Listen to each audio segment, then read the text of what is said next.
Hello, class. I hope you're doing well.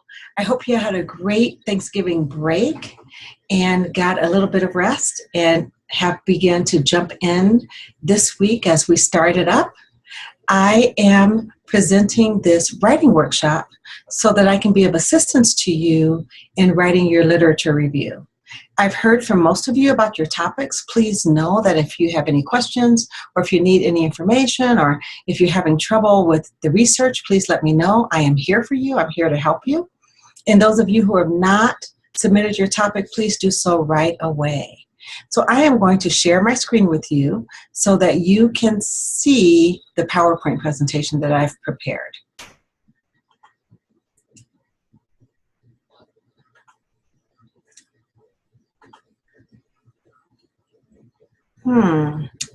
So how do I do that? Okay, here we go. Alrighty.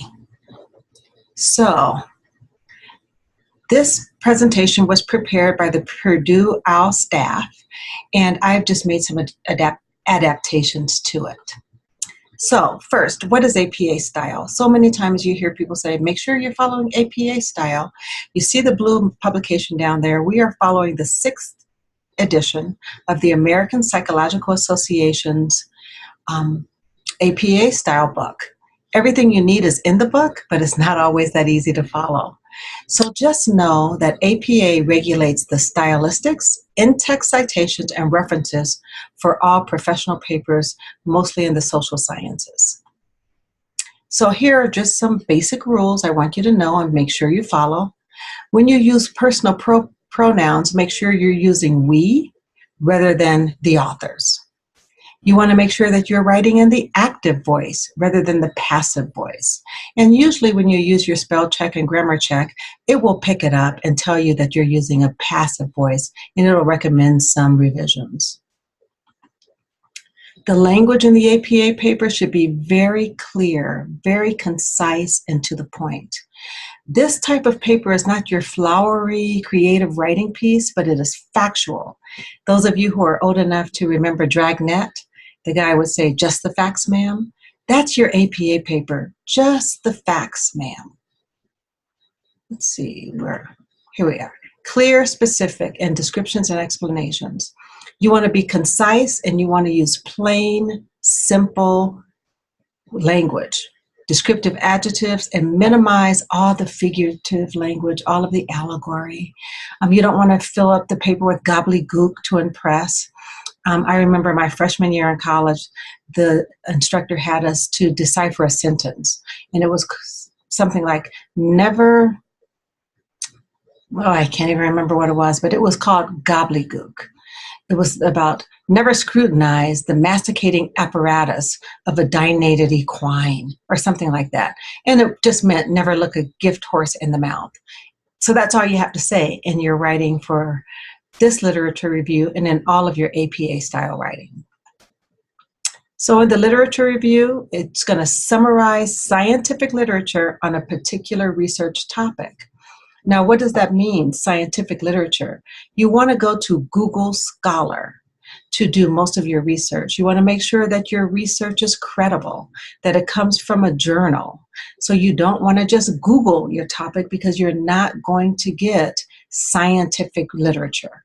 So make sure, go to Google Scholar and you Google the articles. And once you find an article you like, what I do is I copy and paste the title of the article and then look it up on the Auraria Library campus, which is free to all of you because you're students.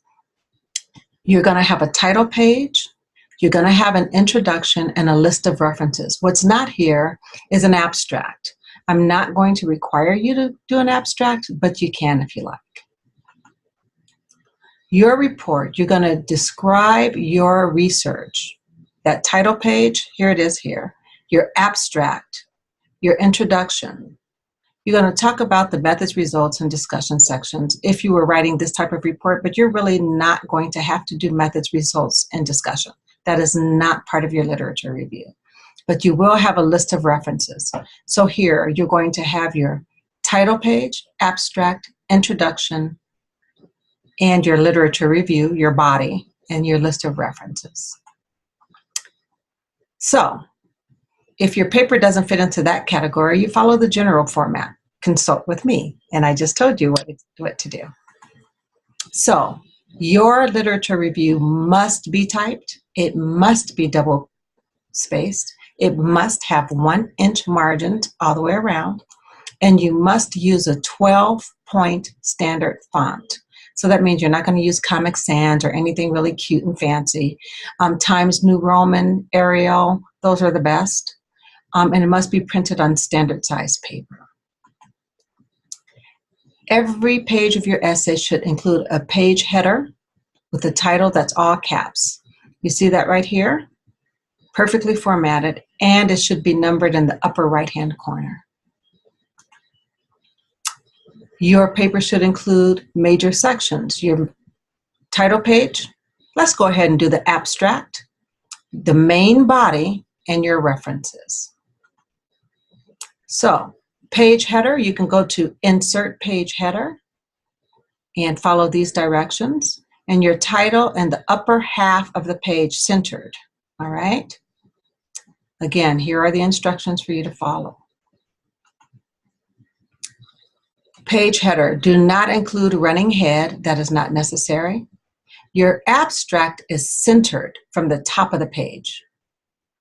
Your abstract should be about 150 to 250 words. Again, you want to make sure that it's accurate, concise, and specific. Here's an example of an abstract. And I believe this is an abstract from one of my papers. It is, actually. This paper presents a review of literature related to addressing the number of preschoolers of color who are disproportionately suspended from preschool programs. It just tells what the paper is going to cover. Now, number the first text page is number 3. It'll be done automatically.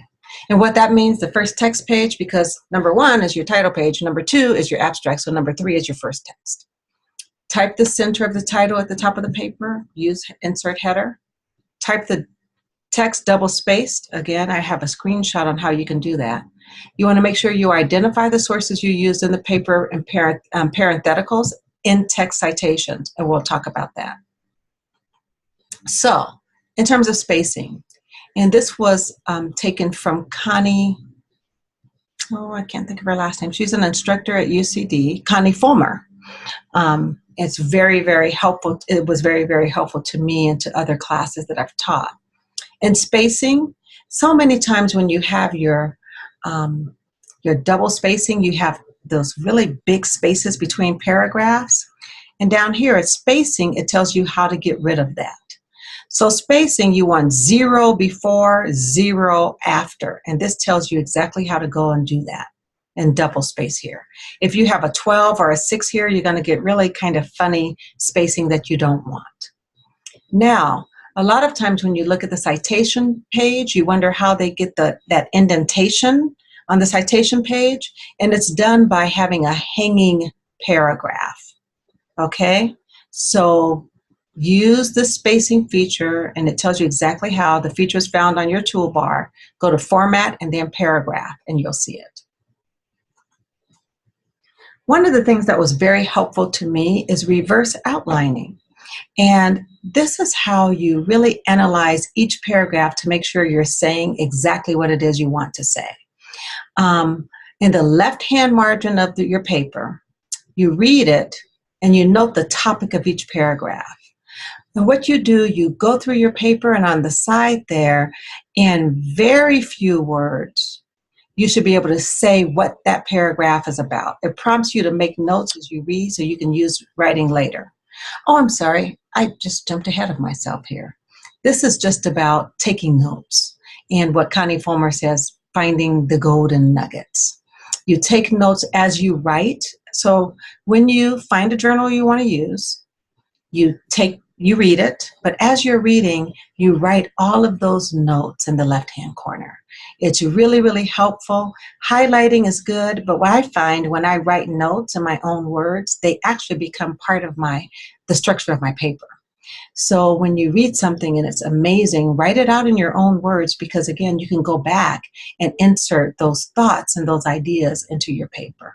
It helps you make notes on your own writing to see if your paragraphs are clear and focused. Now, here it is. In the right-hand margin, write down how the paragraph advances the overall argument that you're going to write. So in a reading, these notes should allow you to see the logic of the paper for better analysis. So when you review your own writing, these notes should tell you if the paragraph belongs exactly where it is. Your notes should be very brief. 5 or 10 words. If you can't summarize what you've written in a paragraph in 5 to 10 words, then your paragraph is not focused. I'm going to say that again.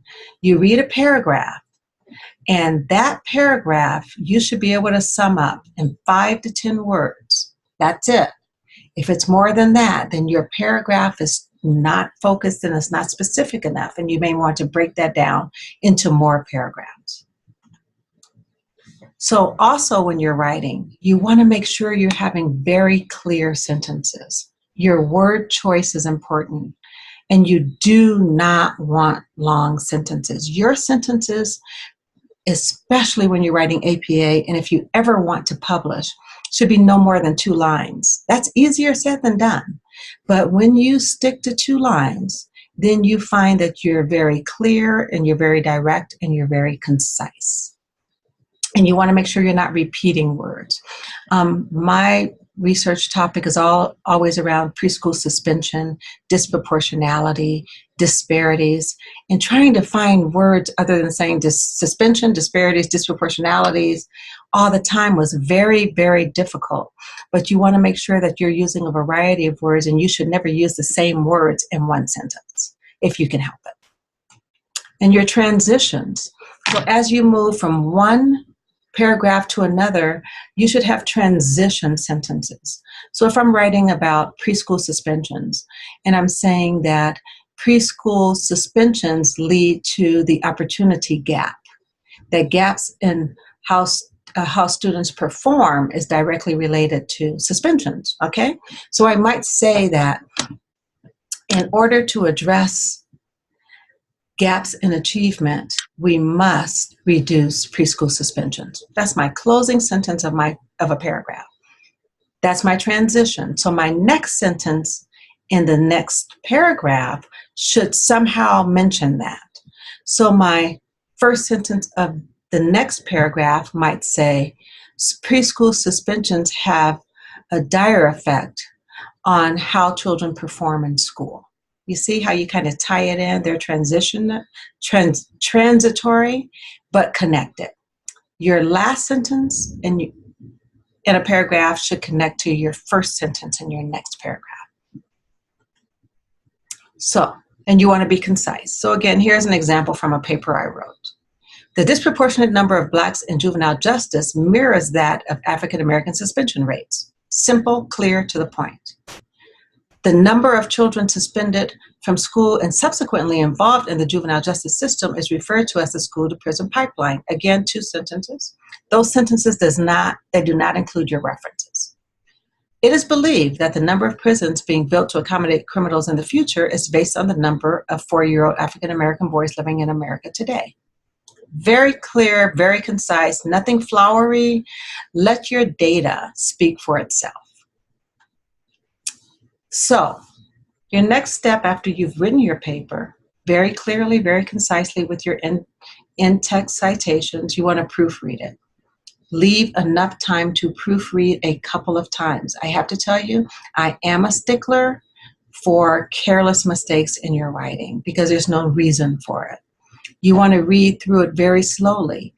I have a habit, and my poor friends, I read to someone else aloud. Because when you read aloud, you catch your mistakes. And that's very tough when you have like an 80-page paper. You want to learn what your common mistakes are, and you have to fix them. Okay? So let's talk about in-text citations. They help the readers locate the source in the reference section. So you have your citations, and then whoever's reading it can go right to your reference page and find out where you got that information from. Whenever you use a source, provide in parentheses the author's name and the date of the publication. You can never, ever oversight a paper. Cite everything. Even when you think you've had an original idea, rarely is it original. So you want to make sure you cite, cite, cite so that you can avoid any plagiarism. For quotations and close paraphrases, provide the author's name, date of publication, and page number. So let's look at this. And it's in a different language. But you see circled here, Lahiri, 2002. So you put the author's first name, I'm sorry, not the first name, the author's last name and the date of the publication with a comma in between. The parentheses always comes after the last word, and the period is on the outside.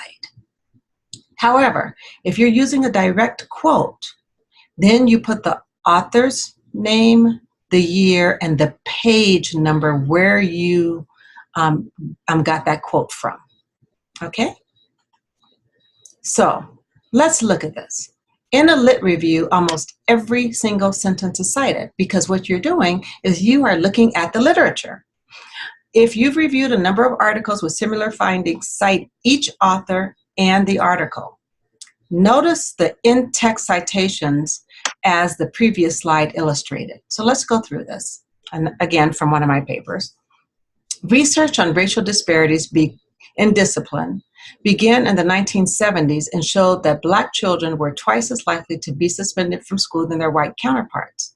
Children's Defense Fund.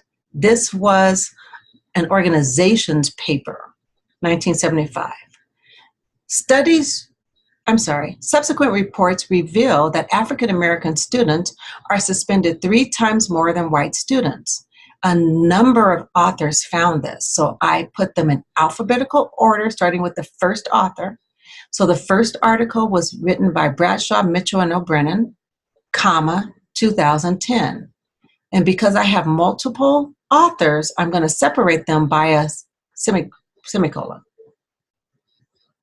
Milner, 2013, Raphael, Mendez, and Knopf. I forgot the comma here, so you want to make sure you put a comma between. And also you use the epperstand. I think I'm saying that right. And you see how that goes. So these are in alphabetical order here. Next, suspension rates for all students have doubled since the 1975 report. There were 1.5 million students suspended in the 1970s compared to 3.3 million in 2009-2010 school year.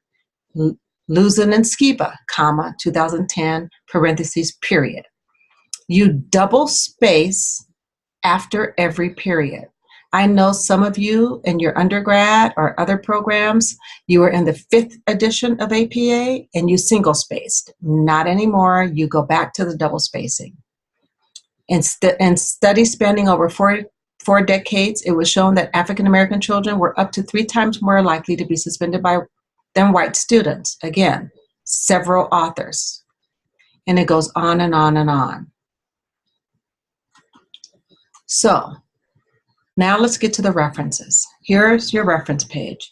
Remember I was talking about the hanging indentation? It's right here. So go back to that page where it talks about that. So center the title, references. Do not bold it. We don't bold this title. Double space it. Flush the first line of the entry and indent those subsequent lines. But if you go on and put hanging, it's going to indent for you. Order entries alphabetical by the last name, the surname of the first author of each work. So, invert author's name, last name followed by initials. So it's going to be Smith, comma, J period, Q period. You're not going to have those in here. Capitalize only, oh, this is really important because it makes no sense. Capitalize only the first letter of the first word of a title and subtitle. That's the first part. The first word after a colon or a dash in the title is also capitalized, and proper nouns are capitalized. Do not capitalize the first letter of the second word in a hyphenated compound word. Let's see. So here we are here. What is this? Oh, we're also going to capitalize all major words in journals. Italicize titles of longer works such as books and journals. Do not italicize, underline, or put quotes around the titles of shorter works. You don't put quotes, You don't italicize or underline journal articles. So let's look at the example. Here are the authors: Hugh, comma, Y, period, comma, okay? Remember we talked about surname or last name and then the initial. Wood, comma, he's the second author, J period, F period, comma. Smith, comma, V period. And, ampersand, Westbrook, comma, and period. After the period, after the last initial of the last author, then you go into parentheses and you put the year. Period. Now, this is the title of the work, and it starts with friendships. So friendships is capitalized, but through is not. I am is not sure why, but here you have a colon. So with the colon, examining now is capitalized, but the rest of the title is not. So examining the relationship between instant messaging and intimacy. This is counterintuitive because we're taught in titles to capitalize every word. And you have to be vigilant with this because if not, you're going to make some serious mistakes. And when you make mistakes like this, people question your credibility in writing. I know it doesn't make sense. I always wonder who made this stuff up, but it doesn't matter because it is what it is and we have to follow it. So after your sentence, then the name of your journal is italicized and every letter, every word in the journal title is capitalized. So italicized, capitalized, comma. And right here, the issue, is this the issue? No, this is the, which one is this?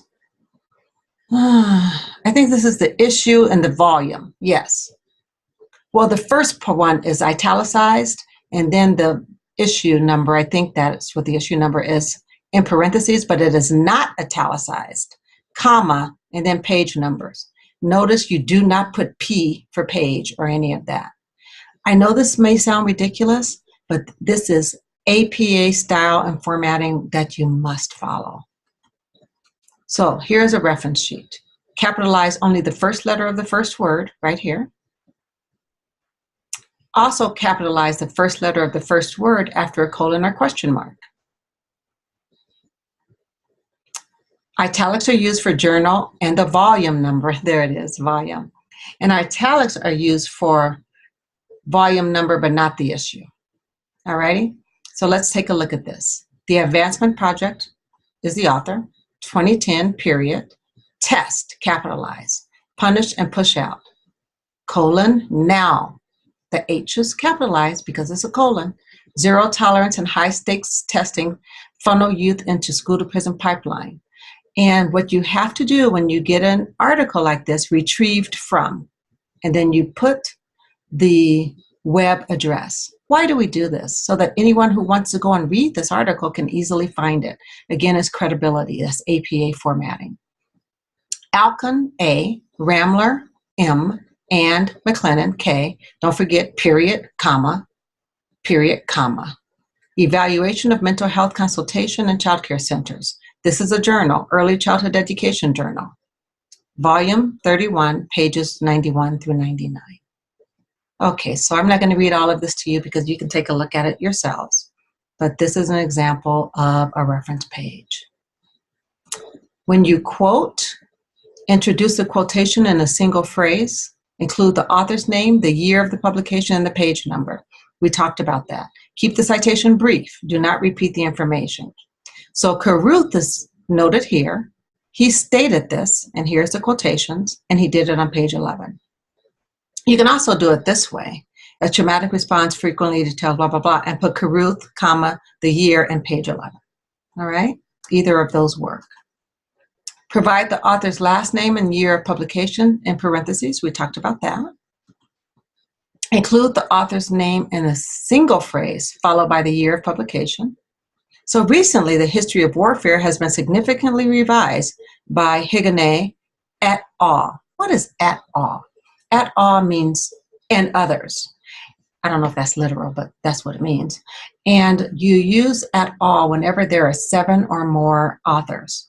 You could also use it after you have put all the authors, 6 or less, in text. So I don't know if I have an example of that, but if my authors were Smith, comma, Brown, comma, Allen, comma, Richardson, and Taylor, 1996, and I wrote that in text, then the next time I cite that article, I can just put Smith, comma, et al. Remember, at doesn't have a period, all does. And if you were putting this all in parentheses, you would put a comma in the year. I hope that's helpful. So, and here again, when including the quotation in a summary or paraphrase, also provide a page number. Introduce quotations with single phrases, and these are all just some of those basic rules. Use signal verbs: acknowledged, contended, maintained, responded, reported, argued, concluded. These are wonderful words for saying that they said, instead of saying Smith said, Smith acknowledged, Smith contended, Smith maintained, Smith responded, Smith reported, Smith argued, Smith concluded, Smith persist. Think of more words. This is when I'm talking about word choice. When the parenthetical citation includes 2 or more works, and we talked about this, order them in the same way they appear in the reference section, by the author's last name, the year of publication, separated by a semicolon.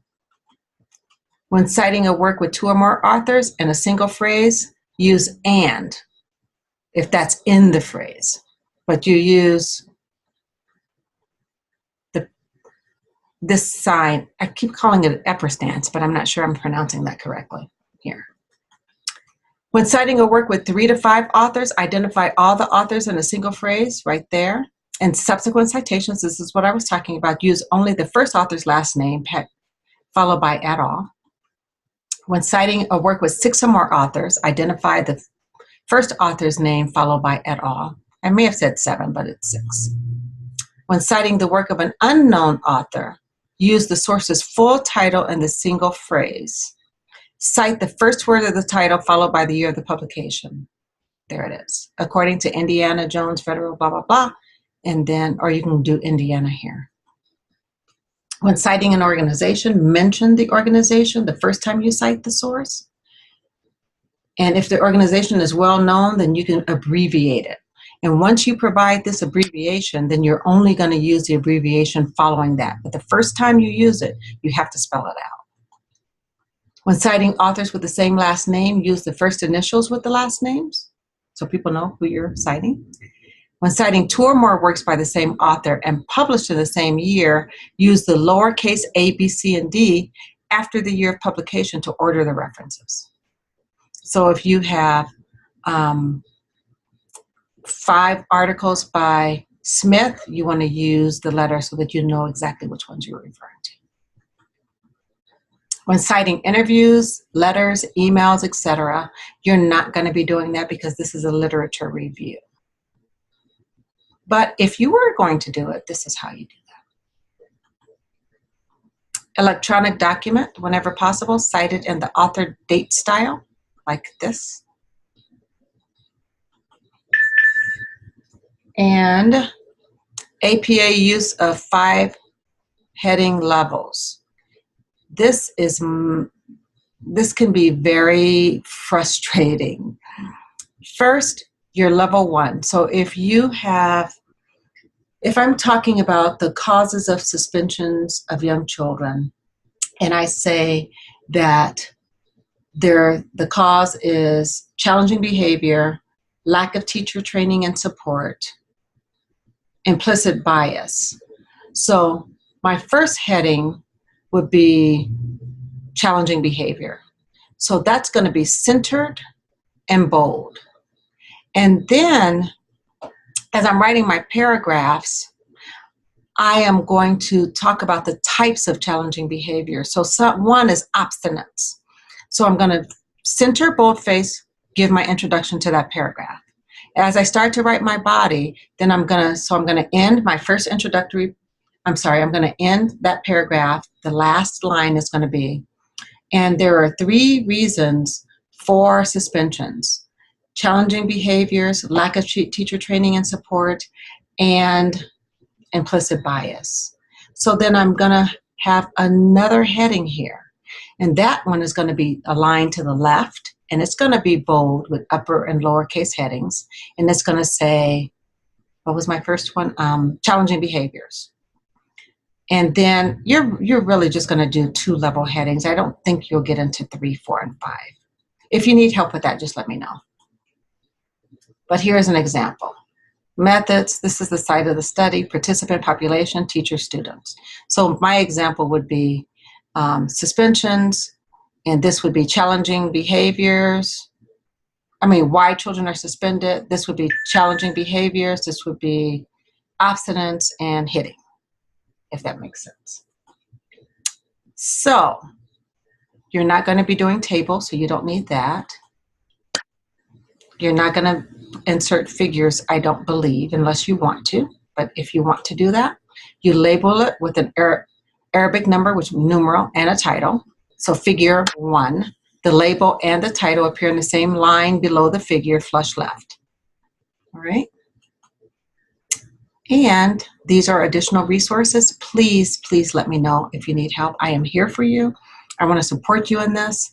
I really, really want you to know APA and to do it very well. So just let me know what you need. If you have any questions, just let me know. So your paper is due on the 19th. If you are having trouble locating resources, give me a call, shoot me an email, and I will try to help you with that. Again, Google Scholar is your best friend. And just let me know what I can do. All right, take care.